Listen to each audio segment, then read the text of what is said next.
Well, if you remember back in May, there was a shooting at a softball tournament at the Texas Bank Sports Complex off Bell Street. Well, on Thursday, the San Angelo City Council made a move in hopes of preventing something like that from happening again.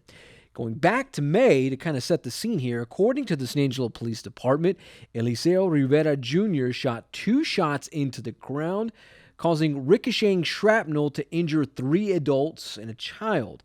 Rivera was charged with 4 counts of aggravated assault with a deadly weapon. The shooting was obviously something that gained plenty of attention, but since then, it's been about what led to the shots being fired, which was out-of-control alcohol use, according to several witnesses on the scene that night.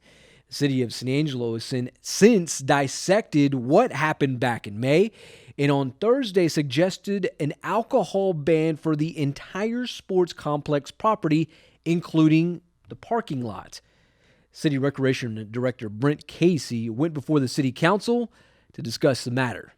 And there's kind of mixed feelings about it from a lot of the people that I've discussed it with, one being the campers, another one being, if they can't do it in the parking lot, what's going to stop them from crossing Bell Street and doing it at the park that's right there with the parking lot that goes along the river? Well, they'd have that option. Yes, ma'am, they would. So there's just concerns out there. So. Well, I've talked to a lot of citizens about it, and what the input I've had from citizens is we need to take action. Mayor Brenda Gunner went on to add that what went on there has made many folks nervous and concerned. Meanwhile, Councilman Tommy Hebert pretty much suggested an alcohol ban for now, but not forever. If this turns out to be way too much overreach, and you start losing business, then you can come back to us and say maybe we need to tweak this. So to me, this isn't a final. It's just An attempt. Yeah, it's an attempt to put a little more control on what has gone on in the past. So, Sir. Yeah. Going back to the June 24th council meeting, there were 3 choices proposed.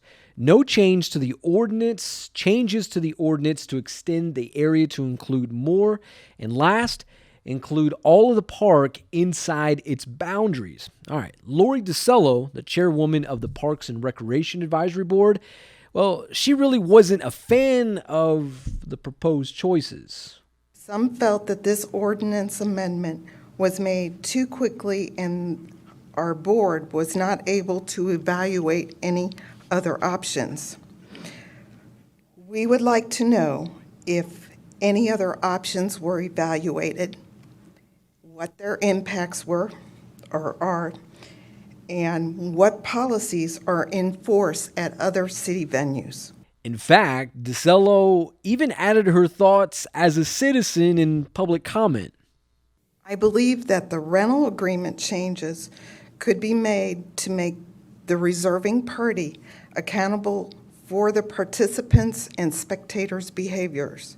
It is also my understanding that a certain renter has made changes to their tournaments that restrict their participants in a similar fashion as this proposed change.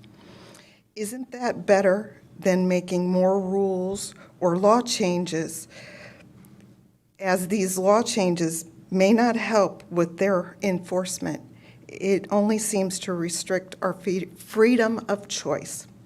Thank you. Thank you. But after all that, it came down to a unanimous decision from the city council. We'll take a vote. All in favor of approving item B, say aye. Aye.